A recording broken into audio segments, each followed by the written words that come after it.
Bueno, bienvenidos y bienvenidas a una nueva entrevista de Cápsula SSF. Hoy tenemos el placer de hablar con Soraya El Raíz Cordero. Ella viene trabajando desde hace tiempo en términos de cambio climático en la región. Actualmente se encuentra en la oficina regional de UNICEF para América Latina y el Caribe y sobre todo trabajando temas de niñez y adolescencia vinculados también al cambio climático. Así que en el día de hoy de eso vamos a hablar, un poco del rol de la juventud, un poco de la niñez y por qué hablamos de esto cuando hablamos de cambio climático. Antes de arrancar, ¿hay algunos comentarios o cosas que nos quieras contar sobre tu trabajo actual o cosas de la trayectoria que hayas hecho que nos quieras compartir? No, bueno, primeramente, gracias, Nasa, por invitarme. La verdad que el placer es mío de estar aquí.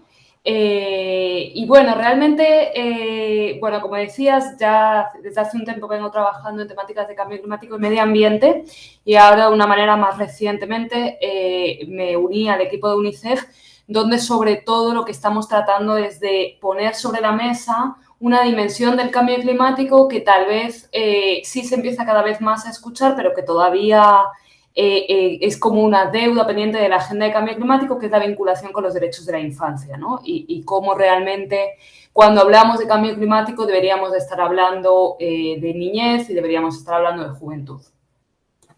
Excelente. Y bueno, y vinculado entonces con la primera pregunta que tendríamos es, ¿por qué tenemos que hablar de niñez y de juventud cuando hablamos de cambio climático? ¿Qué es Bueno, aquello que tenemos que tener en cuenta y por qué es tan relevante, sobre todo en estos tiempos que corren? Bueno, pues primeramente me gustaría como lanzar un mensaje que viene siendo como la base de todo lo que nosotros estamos tratando de poner sobre la mesa y que resume un poco el enfoque y el por qué nosotros estamos hablando, y es que la crisis climática es una crisis de derechos de la infancia, ¿no? La crisis climática sabemos que es una cuestión del aquí y ahora, no es solamente algo del futuro, no es algo que está por llegar, es algo que ya está pasando y está impactando la totalidad de las dimensiones de desarrollo de la infancia, ¿no? Cuando hablamos de cambio climático, por ejemplo, hablamos de, no sé, a finales del año pasado que hubo huracanes en Centroamérica que afectaron y a muchos países de la región de Centroamérica, y cómo eso, por ejemplo, generó una ruptura en el derecho de los niños y niñas de Centroamérica o de estas familias que fueron más afectados de acceder a una educación, ¿no? O sea, su derecho de aprender.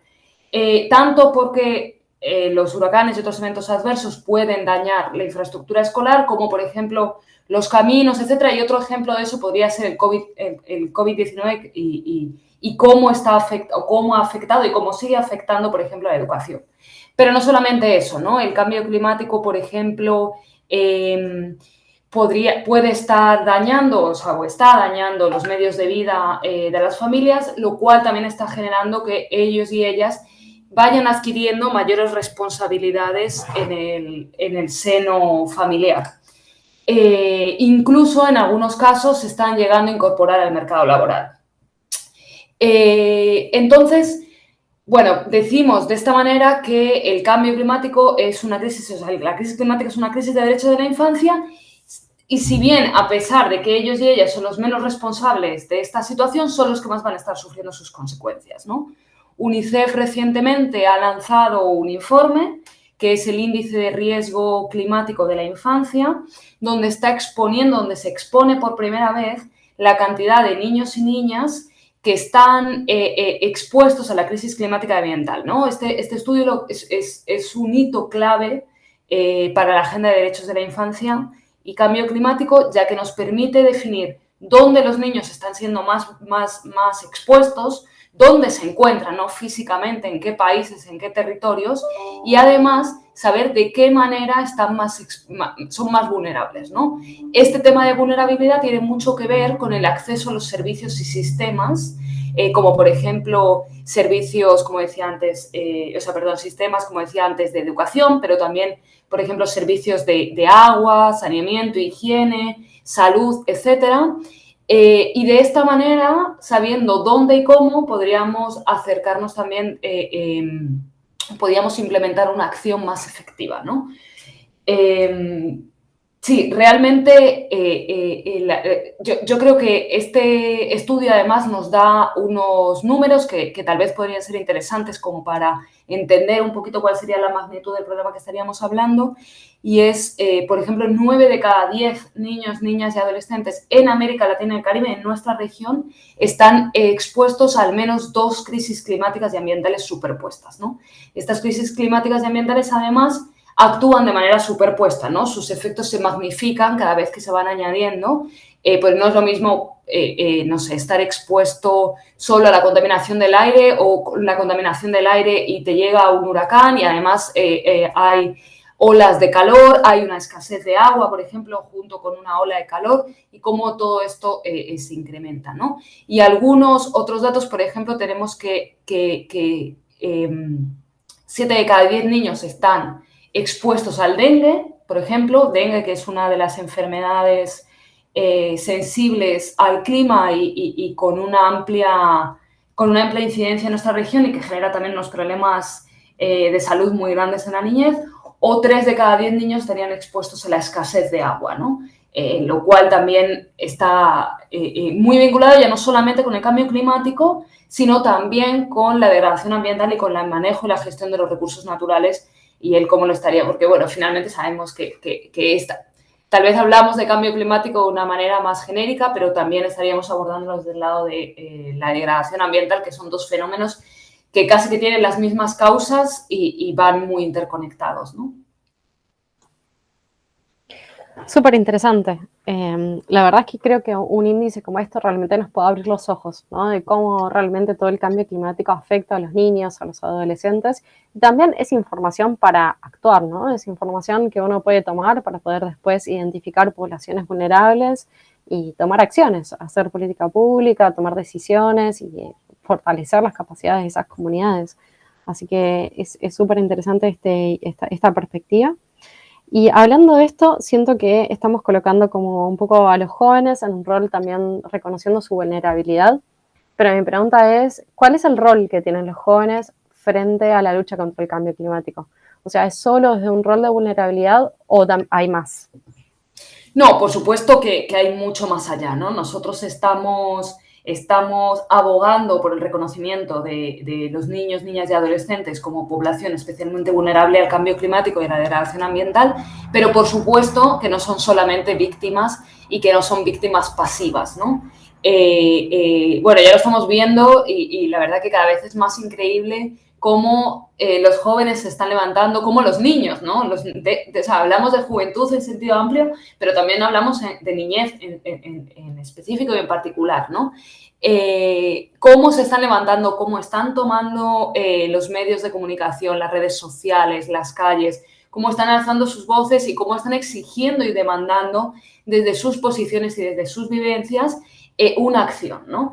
Es impresionante cómo, y a uno la verdad que a mí me genera mucha emoción cuando veo eso y cuando veo que frente a una situación injusta, que frente a una situación, como decíamos al principio, de la que ellos no son responsables y frente a una situación que es desproporcionada y que les está impidiendo finalmente también que tengan acceso a las oportunidades que a lo mejor yo tuve cuando nací, ¿no? Las oportunidades, el futuro y las posibilidades que yo tenía de alcanzar mi pleno potencial cuando yo nací, tengo 34 años, a las posibilidades que tiene un niño o una niña cuando nace hoy y ahora son totalmente diferentes y me parece, bueno, a mí a título personal también me parece muy loable cuando ellos y ellas, en vez de decir acusar a los otros, están diciendo, bueno, hay que hacer algo y están siendo parte del cambio, ¿no? No solamente desde ese punto de vista de activismo, que también, y que es totalmente necesario y que necesitamos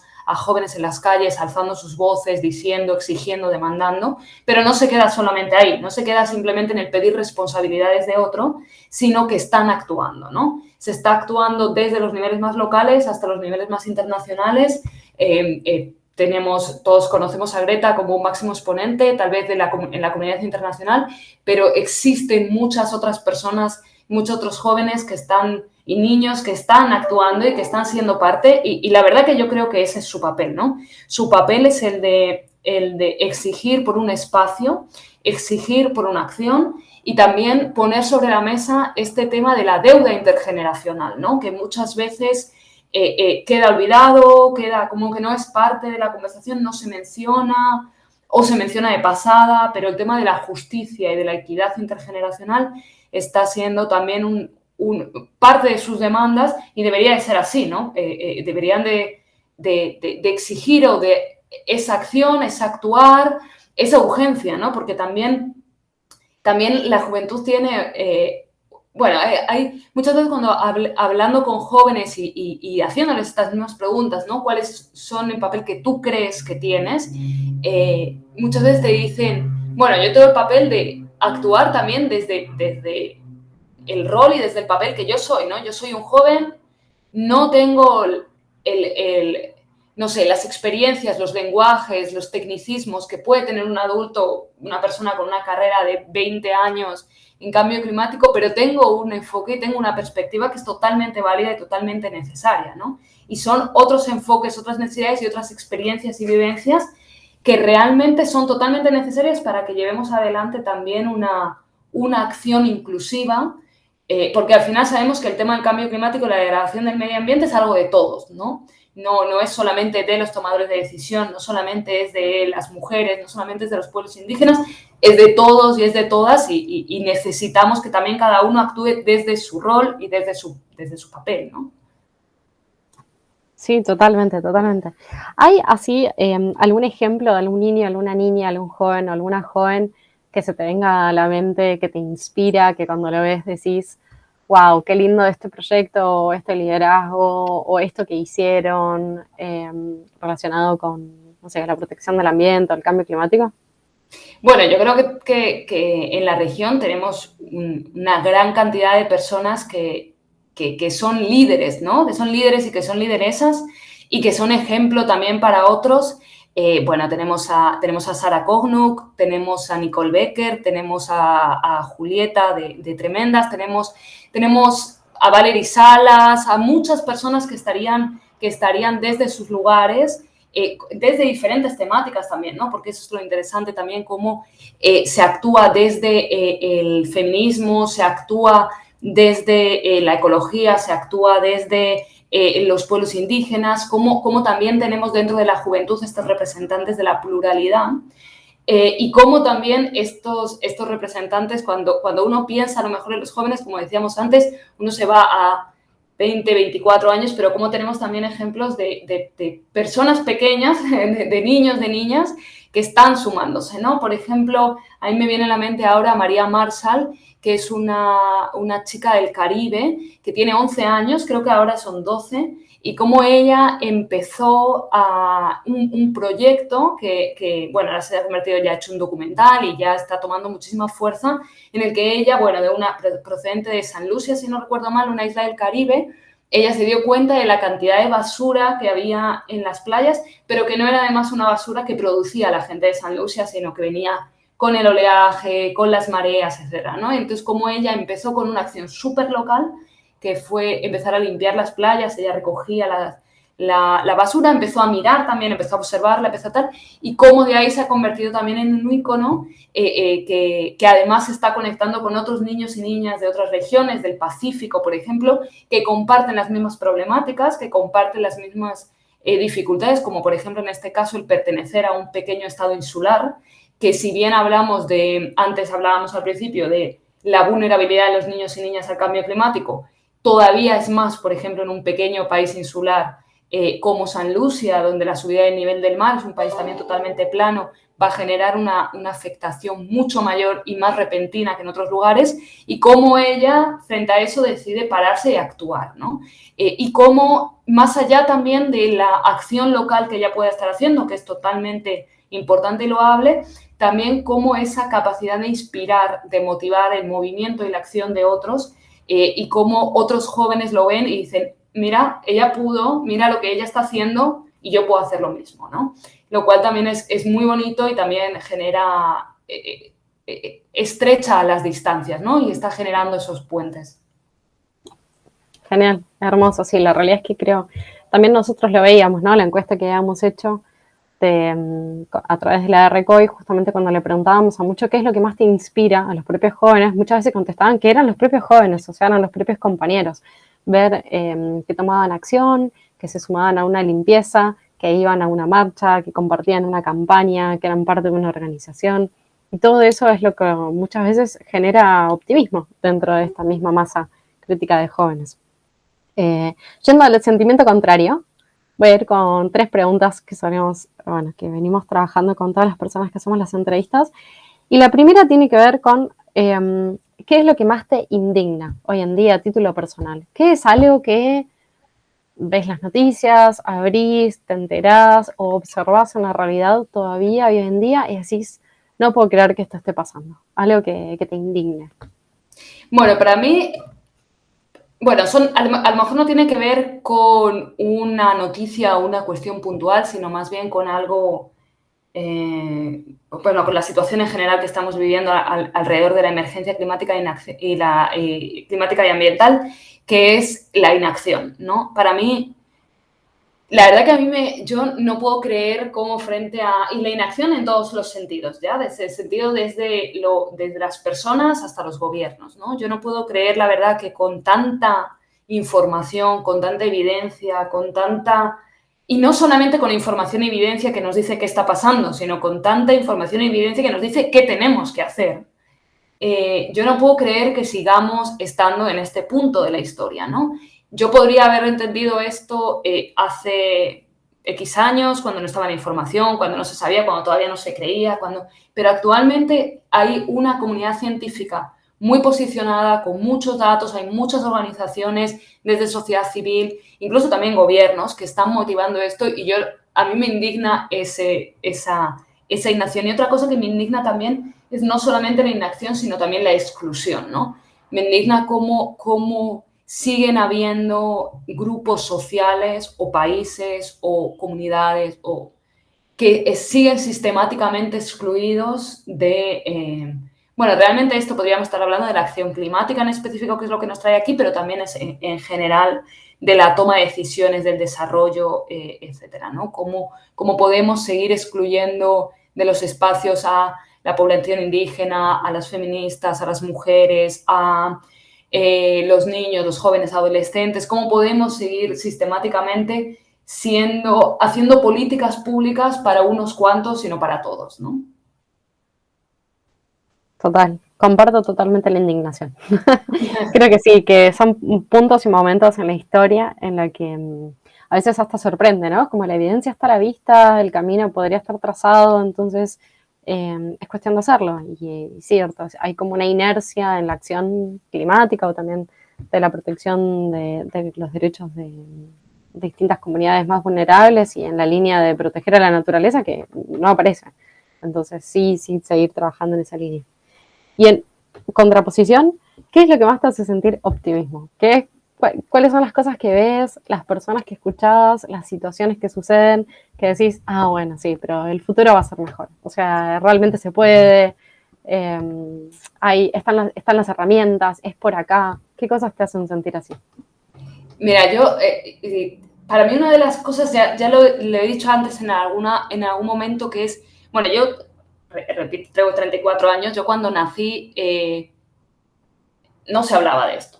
Cambio climático no era un tema, la degradación del medio ambiente no era un tema, nadie hablaba de los plásticos, nadie hablaba de las basuras, la gente fumaba, no sé, mis padres fumaban en el coche conmigo dentro cuando era una niña, o sea, las cosas eran otras, ¿no? Las mentalidades, esa idea y esa noción del riesgo, de la emergencia era totalmente otra. Mira, yo la primera vez que escuché hablar de cambio climático fue cuando entré en la universidad, que yo estudié biología. Obviamente me acerqué a la temática, ¿no? O sea, en 2005 yo entré en la universidad y ahí fue cuando por primera vez empecé a escuchar. De hecho, probablemente no fue ni siquiera en primero de carrera, sino un poquito más adelante, cuando yo empecé a tomar materias un poco más direccionadas hacia el lado de la ecología y lo ambiental, y ya no tanto eso de la física, química, etcétera, ya más puras, que es la primera vez que uno empieza a escuchar hablar de esto de cambio climático, también con el documental de Al Gore, ¿no? De Una verdad incómoda, que también empieza a poner sobre la mesa un tema que nadie... Pero incluso cuando salió ese documental, fue mucho tiempo en el que, no, esto es mentira, esto no es cierto, no hay evidencia, no se sabe de qué se está hablando.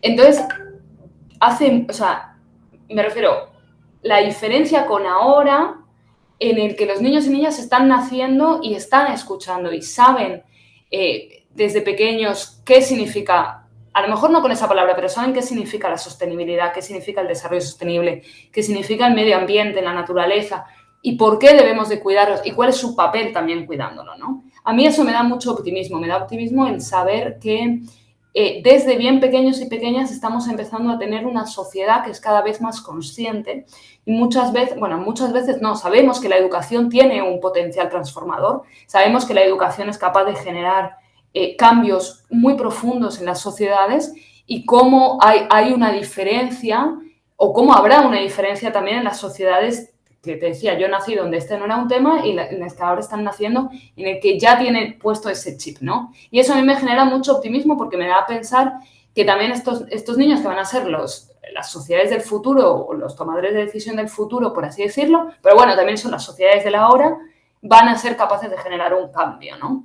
Y también me genera mucho optimismo saber, si bien decía antes que está viendo que todavía somos excluyentes a la hora de tomar decisiones y generar políticas, también existe un sentimiento de comunidad y existe una comunidad que es cada vez más grande y más marcado entre las personas que estamos convencidas que cada vez somos más y que cada vez queremos actuar más y cómo ya nos conectamos gracias también a la virtualidad, gracias también a esos avances tecnológicos que nos permiten tener una conversación con alguien que está en el Pacífico, ¿no? Decía antes Caribe-Pacífico, y cómo esa comunidad también está siendo más grande y que también es muy necesario porque el sentir que uno no está solo, que uno no está en medio de un mar, que uno no... Si los desafíos, las problemáticas que está enfrentando no son solamente de uno, sino que son parte de un problema sistémico, también genera esperanza y genera otro sentimiento de acción, ¿no?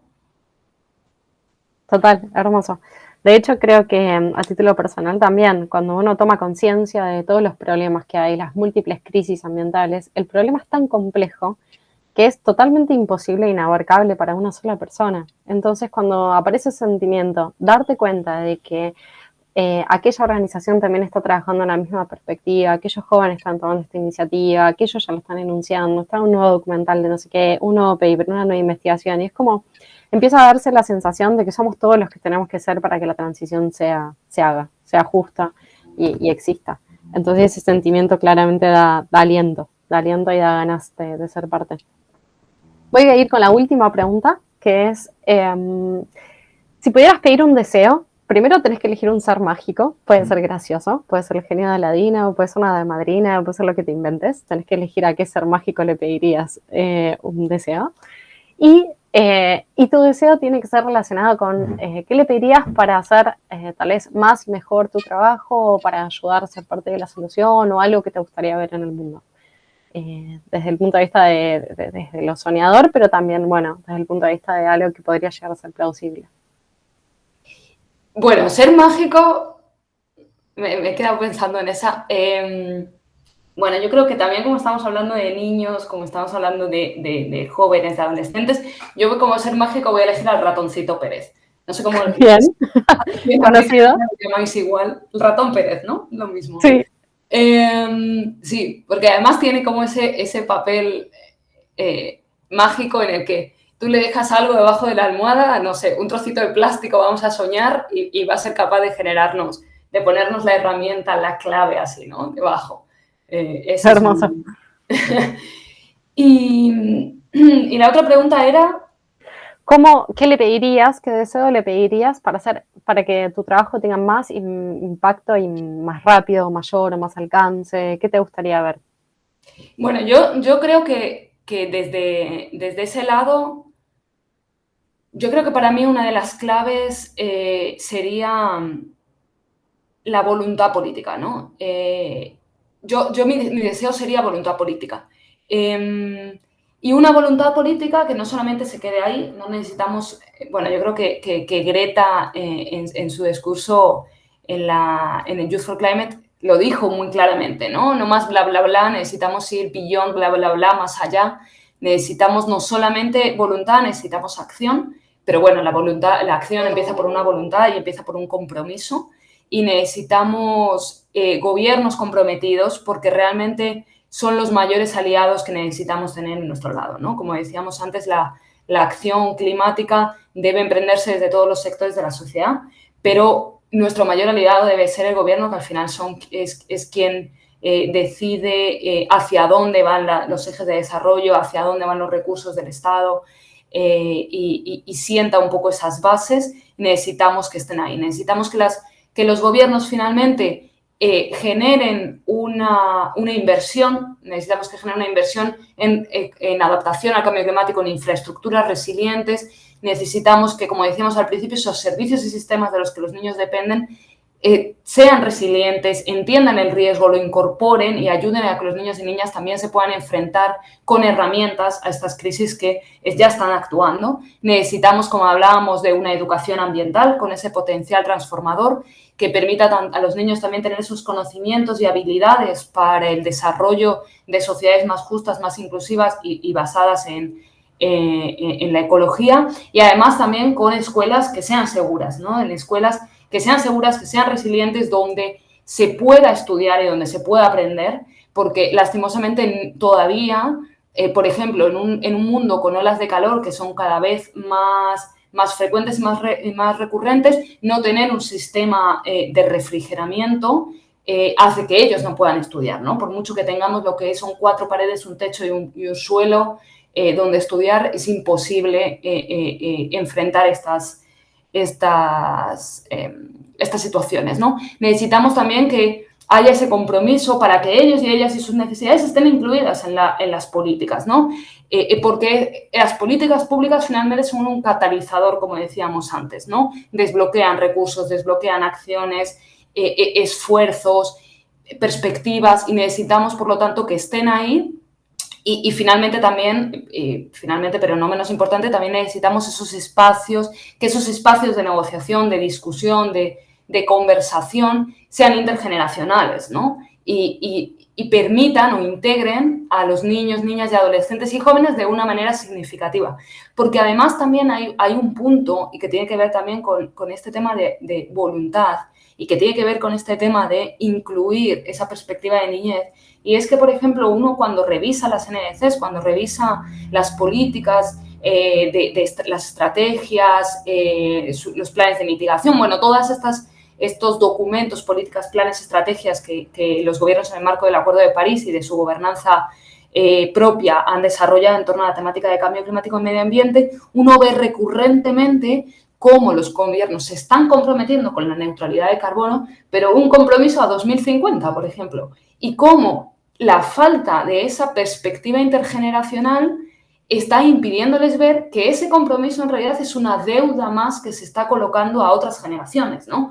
Porque lo que estamos diciendo es, bueno, yo ahora mismo necesito hacer toda una reconversión de mis sistemas de desarrollo, de generación de energía, que entendemos no es una cuestión fácil, no es tampoco una petición o una demanda que uno le esté haciendo a los gobiernos que sea muy sencilla, es compleja, pero situar esto en el 2050 es algo que no vamos a hacer. Yo, hablar de dentro de 30 años, yo tendré 64, yo ya no estoy en el ruedo de la toma de decisiones, ¿no?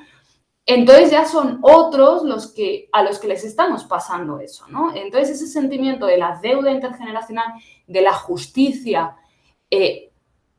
tiene más sentido, ¿no? Y por eso también necesitamos incluir estas perspectivas en nuestras políticas y necesitamos incluir a estas personas, a los jóvenes, en las decisiones para decir, bueno, ¿cómo lo vamos a hacer? ¿Cómo lo vamos a hacer juntos? Y ¿cómo lo vamos a hacer de una manera justa, ¿no? Así que yo creo que ese sería como mi deseo, que a lo mejor fue muy grande y me fui por muchos lados, pero hay que ser ambiciosos.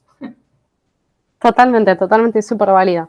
Y tal vez sumando también a esta conversación, una conversación en la que justamente también estábamos ayer, en la que también se preguntaba esto, cuáles son los beneficios o otros outcomes positivos de justamente incluir a los jóvenes en los procesos de consulta para las políticas públicas y que sean parte vinculante, esto de que aportan innovación también, ¿no? Aportan perspectivas nuevas, a veces experiencias nuevas, frescas, con cierta energía, y pueden aportar innovación también a la hora de tomar desafíos que uno tal vez no sabe cómo dentro del sistema actual hacer para hacerlo más sustentable. Y capaz hay jóvenes, grupos que ya están en contacto con otras formas de pensar, otras informaciones que pueden traer oportunidades también, ¿no? Ideas, etcétera. Y luego también liderarlas, como se ha visto en muchos lugares, en muchas escuelas, muchos niños organizando marchas, organizando la protección de sus espacios ambientales naturales, tratando de generar reservas, reforestación, cuidado del ambiente, etcétera. Así que, bueno, súper, súper interesante también lo importante que es incluirlo a los jóvenes en el proceso. Así que, bueno, dicho eso, ¿hay algún comentario más adicional que quieras hacer respecto de la niñez, de la adolescencia en esta lucha por el cambio climático? ¿Algún consejo que quieras dar a jóvenes que estén involucrándose cada vez más? ¿Algún comentario final que quieras sumar? Bueno, yo creo que tal vez como un consejo o un... Bueno, a mí, bueno, no sé, no me gusta tampoco dar consejos como a otros, decirle a otros qué tendrían que hacer, porque yo creo que también ahí hay una cuestión cuando uno muchas veces desde este grupo de adultos, por ejemplo, al que pertenecemos, por decir, ¿no? Por poner ese grupo o por llamar de esa manera, de alguna manera a esa otro grupo opuesto a los jóvenes, niños y adolescentes, cuando desde los adultos muchas veces nosotros hablamos de que los jóvenes necesitan ser empoderados, que necesitamos empoderar a la juventud, y yo creo que eso es algo totalmente erróneo, ¿no? Yo creo que la juventud está totalmente empoderada. La juventud, como decíamos al principio, está saliendo a las calles, está reclamando, está alzando las voces, se está organizando. No sé, la ERCOI es un ejemplo, por ejemplo, de cómo los jóvenes son capaces de hacer algo desde ellos y ellas mismas, algo autogestionado, un movimiento latinoamericano, caribeño, que unió las voces de todos, que generó consenso, que generó diálogo. Es más, es un ejemplo de lo que los adultos podríamos hacer.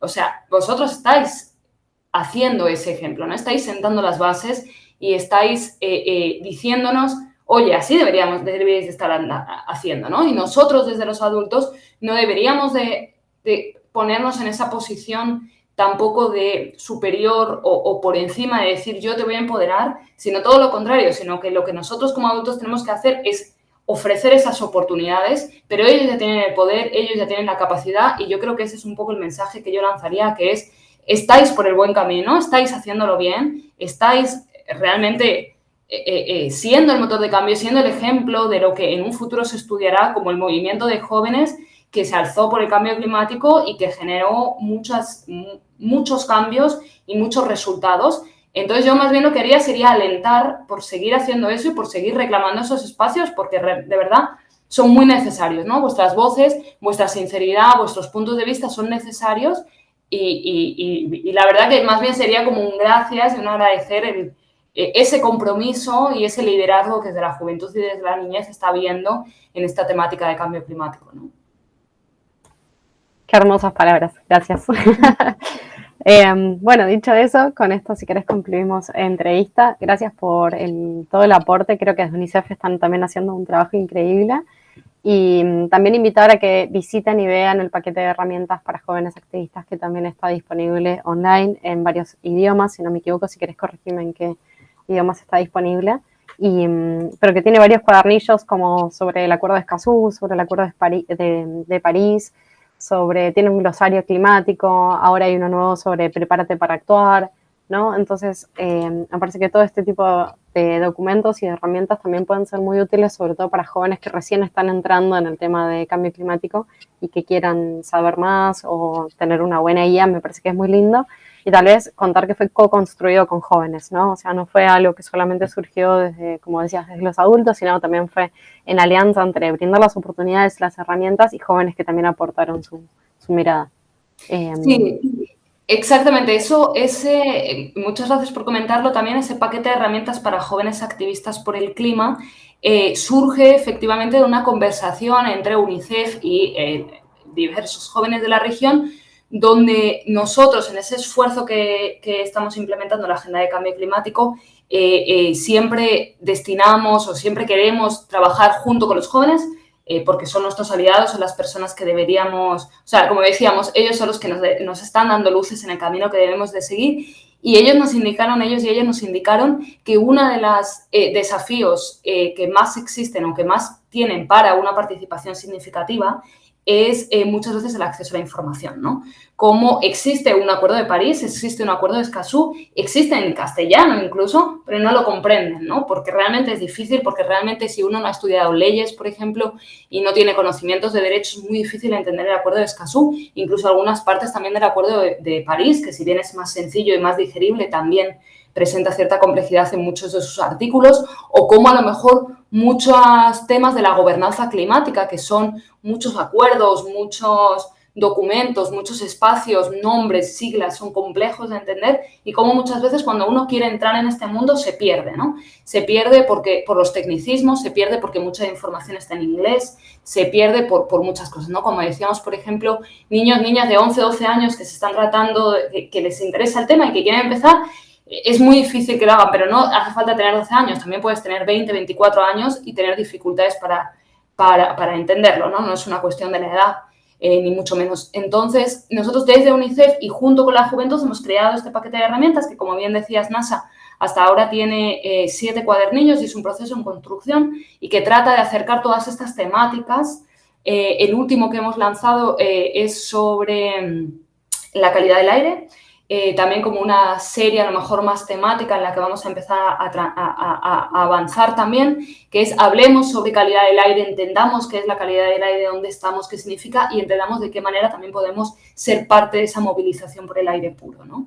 Y este es un esfuerzo que, como decía, desde UNICEF y la Juventud estamos haciendo como uno de otros y bueno, creo que también ese es otro mensaje que queremos lanzar o que me gustaría lanzar, que es también UNICEF está también ahí presente como para estar al servicio de la juventud y también yo les invito a las personas que nos puedan estar escuchando hoy, a los jóvenes adolescentes que nos puedan estar escuchando hoy, que se acerquen también a UNICEF, que por ejemplo, bueno, en algunos activistas ya hemos escuchado cómo en el pasado el acercarse a UNICEF por ser una organización que está en articulación con el gobierno, que ya trabaja con el gobierno, que ya apoya o coopera con el gobierno para el desarrollo de políticas públicas, puede ser una buena vía de entrada para hacer ese nexo o esa conexión para facilitar ese diálogo intergeneracional o interactor. Entonces, también es como un llamado a que ustedes también se puedan acercar a UNICEF y al sistema de las Naciones Unidas en general y a otros socios, porque finalmente, como decía, eso somos, ¿no? Nosotros seríamos socios y aliados en este trabajo y yo creo que también es por esos dos lados que deberíamos de ir avanzando, ¿no? Excelente, muchas gracias. Buenísima, buenísima la entrevista. Bueno, gracias a ti. Y la verdad que ha sido un gusto también estar aquí y bueno, espero que me invites en el futuro. Espero de una.